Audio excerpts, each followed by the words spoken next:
এই মুহূর্তে নজর রাখবো আরো একটি গুরুত্বপূর্ণ খবরের দিকে। বারাসাতে উদ্ধার মানব দেহের অংশ, পুকুরের থেকে উদ্ধার দেহের অংশ, পুকুরে ভেসে থাকা প্লাস্টিক থেকে উদ্ধার। গতকালের পর আজও উদ্ধার 3টে প্লাস্টিক। ঘটনার তদন্তে বারাসাত থানার পুলিশ। মানব দেহের অংশ উদ্ধার বারাসাতের একটি পুকুর থেকে।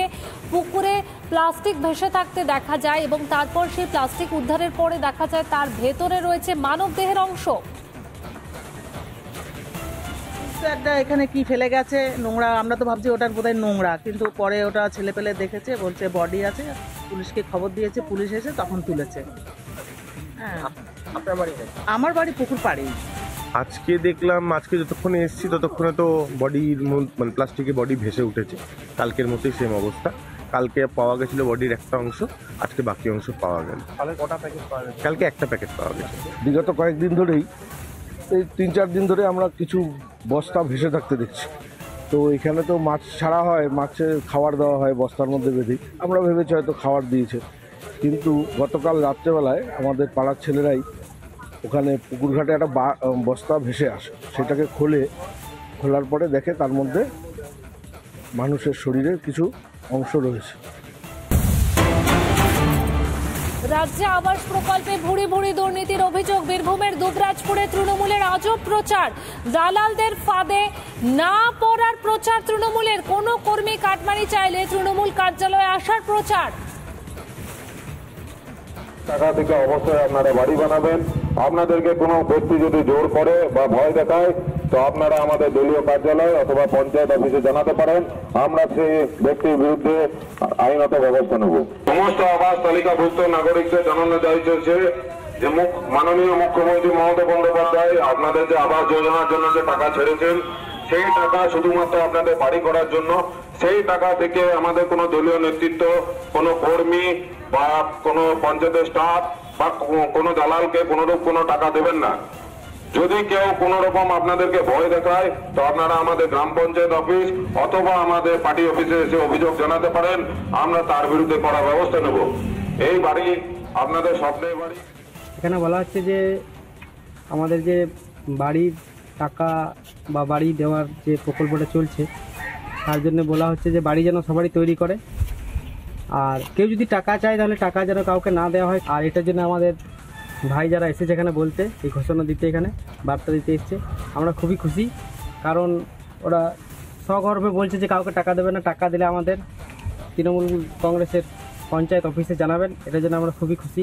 আমাদের কাছে খবর বিভিন্ন গ্রাম পঞ্চায়েতের তরফ থেকে মাইকিং করা হচ্ছে, সেটা গ্রাম পঞ্চায়েতে যেহেতু ম্যাক্সিমাম জবরদখল করা তৃণমূলই, তাই মনে হচ্ছে তৃণমূল নয়। আবাস বাংলা আবাস যোজনার যে টাকা ছাড়া হচ্ছে ডিবিটি সিস্টেমে, এই সিস্টেম ভারতবর্ষের বুকে চালু করেছিল মাননীয় প্রধানমন্ত্রী নরেন্দ্র মোদীজির যে পথে, সেই পথে হাঁটতে বাধ্য হলো রাজ্য সরকার এবং ডিবিটি সিস্টেমে টাকা ঢোকাচ্ছে। সেই লিস্ট আগে থেকে জানতে পেরে কিছু পঞ্চায়েতের তৃণমূলের মেম্বার বা পঞ্চায়েত সমিতির নেতা যারা, তারা বিভিন্ন লোকের কাছে গিয়ে যাদের টাকা ঢুকবে তাদেরকে বলতে, তোমার টাকাটা ঢুকিয়ে দিচ্ছি, আমাদেরকে কিছু করে দাও, 10,000 20,000 করে নেবার ধারণা। গরিব মানুষ 60,000 টাকা পাচ্ছে, সেখানে যদি 10-20,000 টাকা এইভাবে চোট হয়ে যায় তাহলে বাড়িটা হবে কি করে? তো এই টাকা থেকে আমরা দেখেছি অন্যান্য বারে অনেক সময় কিন্তু অনেকে এসে, অনেক দালাল বা আমাদেরই কোনো করাপ্টেড কোনো নেতৃত্ব, তারা এসে কিন্তু এখান থেকে মানুষের কাছে 5,000 10,000 কোনো করে কমিশন চায়। তো আমরা কমিটির মাধ্যমে সিদ্ধান্ত নিই এবং মুখ্যমন্ত্রী মমতা বন্দ্যোপাধ্যায়ের নির্দেশে আমরা আমাদের হেতমপুর পঞ্চায়েতে আজকে দ্বিতীয় দিন এই প্রচার ছাড়ছি যে আপনারা এখান থেকে আবাস যোজনার যে টাকা ঢুকছে অ্যাকাউন্টে, সেখান থেকে আপনারা বাড়ি বানান এবং বাড়ি বানানোর জন্য আপনারা কাউকে কোনো রকম কোনো টাকা দেবেন না।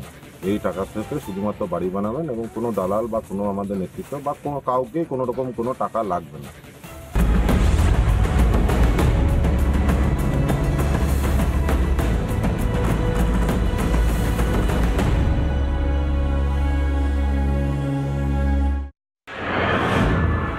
জাল পাসপোর্ট চক্রের মূল পান্ডা মনোজ গুপ্তা গ্রেপ্তার হয়েছে। মনোজ গুপ্তার বাড়িতে আমরা গিয়েছিলাম।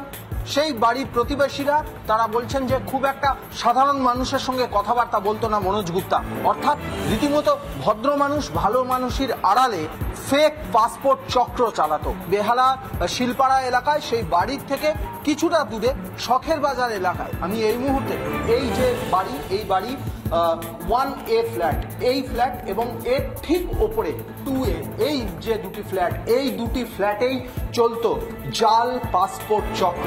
ট্রাভেল এজেন্সির ব্যবসার আড়ালেই চলতো এই জাল পাসপোর্ট চক্র।